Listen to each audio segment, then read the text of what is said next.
Welcome to Health and Safety Conversations. Here's your host, Tom Bourne. Welcome to Health and Safety Conversations. Today with me, I've got Jason Martell. Jason, who I've worked with on a number of occasions over many years, who I know and respect. But some of you may not be completely familiar with Jason and his body of work. Jason, can you tell us a bit about your journey in safety and what you're currently doing?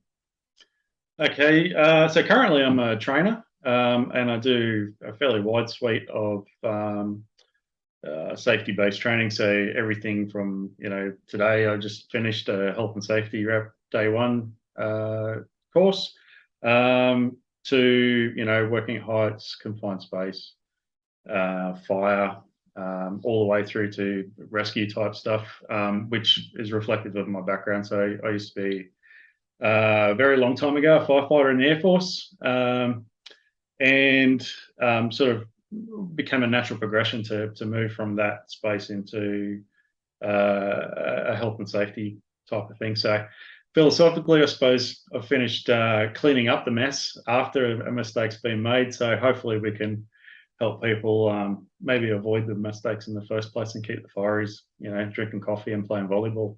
Excellent, excellent. How was being a firefighter? Was it as glamorous as some people think it is, or is it a bit more hard work and grit and determination? Look, I found the training to be always where things were challenging. Occasionally, it was hours and hours of boredom thrown in with moments of terror every now and again. But for the most part, yeah, it was basically preparing as opposed to actually doing. And one of my favorite sayings, particularly to my wife whenever she complained that I didn't do much at work, was, I don't get paid for what I do, I get paid for what I can do. Yeah, that's excellent. Oh dear. And you're currently working with Fire Safety Australia. That's correct. Still enjoying it? Yeah, look, it's fine. It's a training gig, so it's it pretty much same sort of thing. It depends on the uniform that you're wearing, but the information's all the same. Yeah, and you do it. I assume most trainers do it for the students more than any sort of self-gratification for themselves. Yeah, for me, when the lights come on, so to speak, that's the bit I love. That's the rush, I suppose, and yeah, it sort of gets me out of bed in the morning to go and do it each day. Excellent. If I remember correctly, you've trained literally all around Queensland, New South Wales, I think Victoria, ACT. Would that be about right? Yeah, even a stint in WA. So yeah, South Australia. So yeah, been all over. Been to Tasmania? No. That's the one I'm missing too. Yeah, me too. It's on the list. I want They keep sending me to bloody Mackay though. Oh, Mackay. You're not staying at the Ibis, are you? No. Oh, I think, well, nothing wrong with the Ibis, just saying. Yeah. But I love the Ibis, but all right. Because you've trained literally all around Australia, with the exception of Tasmania, you've no doubt had to look at different legislation. Mm-hmm. How do you think the process of harmonisation has sort of come together? Oh, look, I think it's promising overall. Purely from a trainer's point of view, it's much easier to deliver consistent information if what you're basing all on is consistent. I suppose the real trick is the little individual variations from state to state, or whichever jurisdiction you happen to be looking at, is where they say the devil's in the detail. But for the most part, I think it's been a successful thing overall. Good. And I believe that you're into car racing. Yes, that's right. So I've got a little Mark II Ford Escort that I go tearing about in, although not at the moment because I blew the engine up. So it's it's being expensive and not doing anything. Have you seen the safety features in cars evolve over the years? Oh, absolutely, and actually, that's a very interesting thing. Just today, I asked the people in the health and safety rep course, which would you rather have a crash in, an old car or a new car? And we were talking about safer by design, and that hypothetical might be you can't avoid the crash, but you do get a choice of which car you're going to crash in. So that raises, quite often there's a common response is, oh, the old car because they're big and strong. And it's like, well, yeah, but have you seen what happens to the human body when it continues to accelerate when the thing that you're in is no longer traveling? So yeah, they're interesting discussions, and that sort of stuff definitely, I think, brings to the fore, like, the whole idea of safer by design. It's a great example. And if you're going to crash, you might as well do it in a nice new car. Yeah. Because they're built not to crash, but in case of crash.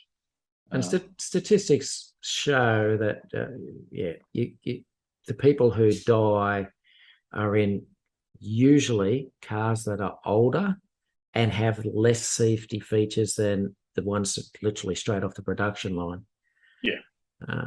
I still remember did a first aid course when I was 18 years old, and the paramedics asked me what type of car I drove, and my first car was a Mini. And they shook their head, and I was like, what's wrong? And they said, seen too many head-on collisions. And where does the engine go in a Mini and a head-on collision? And I said, I don't know where. I said, straight back, and your knees get pushed and your upper legs get pushed throughout the back. And I just went, sold the Mini within 2 weeks. But beautiful cars, but not very safe. Yeah, and that's another thing that I commonly say in the classroom is like, well, that's why old cars are cool, but they're not designed to crash. No, exactly right. All right. As an experienced trainer, as I said, you've seen bits of legislation change over the years. In WA, we've 2020, we got the new WHS Act, and in 2022, this year, it actually became active when we released not one, but 3 sets of regulations. We had to be different than everywhere else.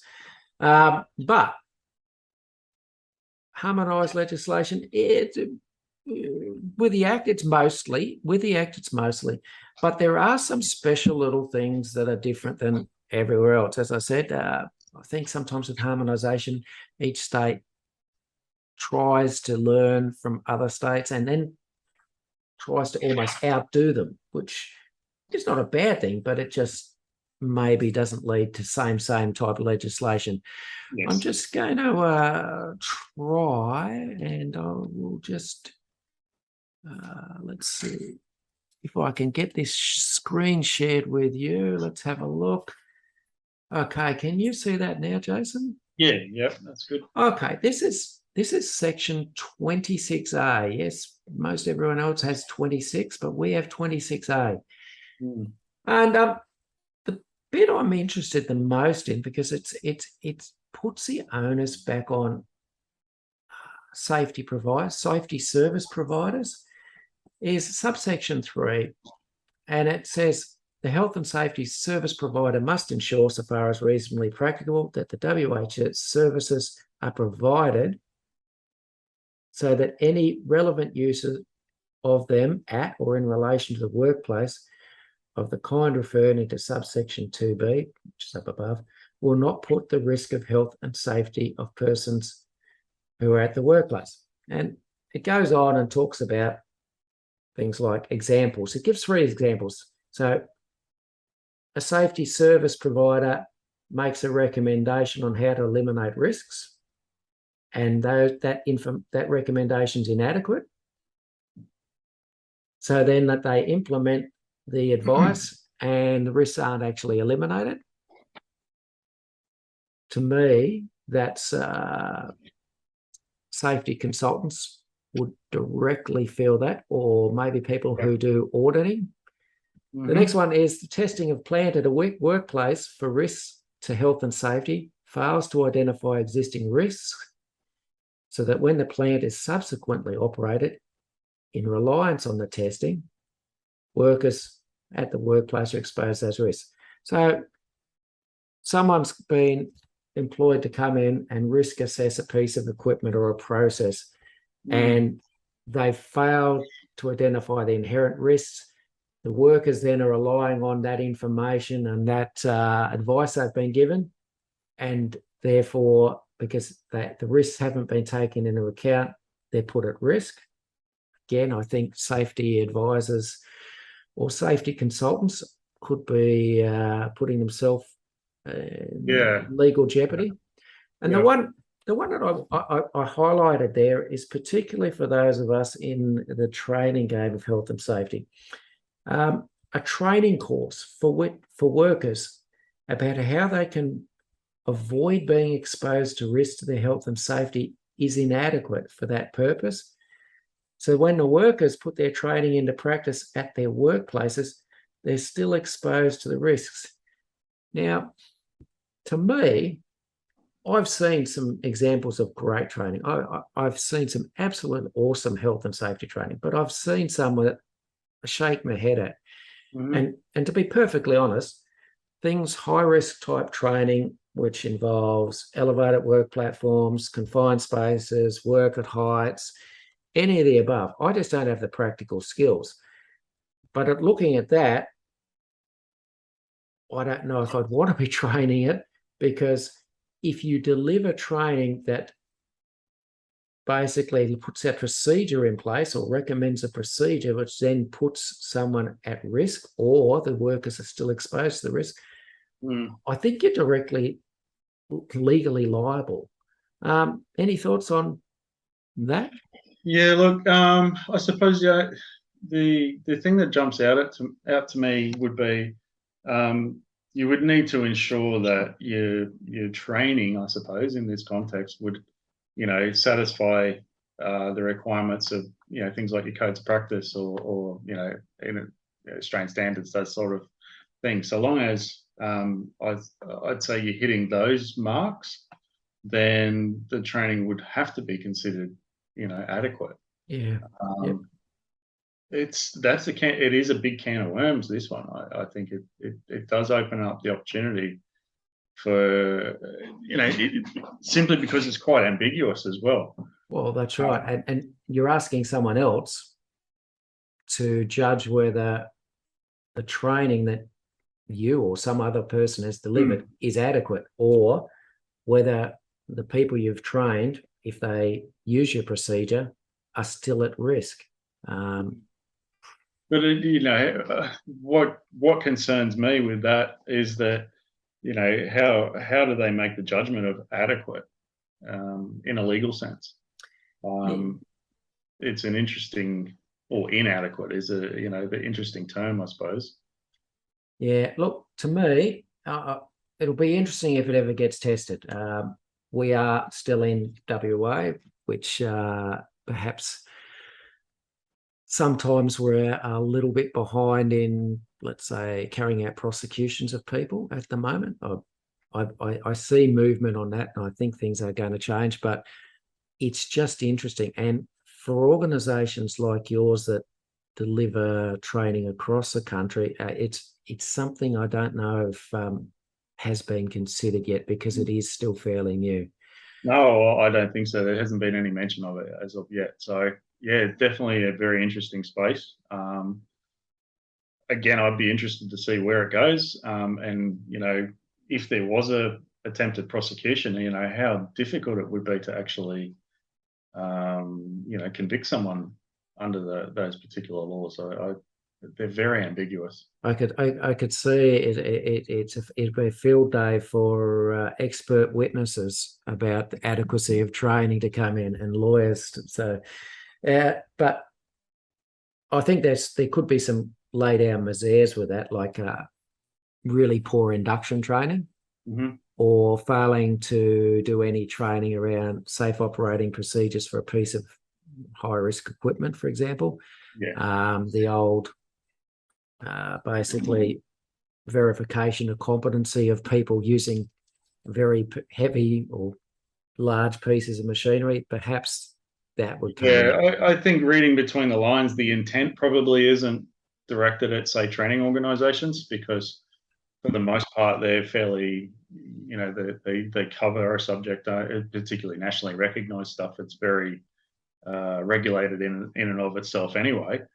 But yeah, well, like you said, the idea where an organisation is providing training of some description, the adequacy of that, I think probably, again, reading between the lines, that's where I see the intent.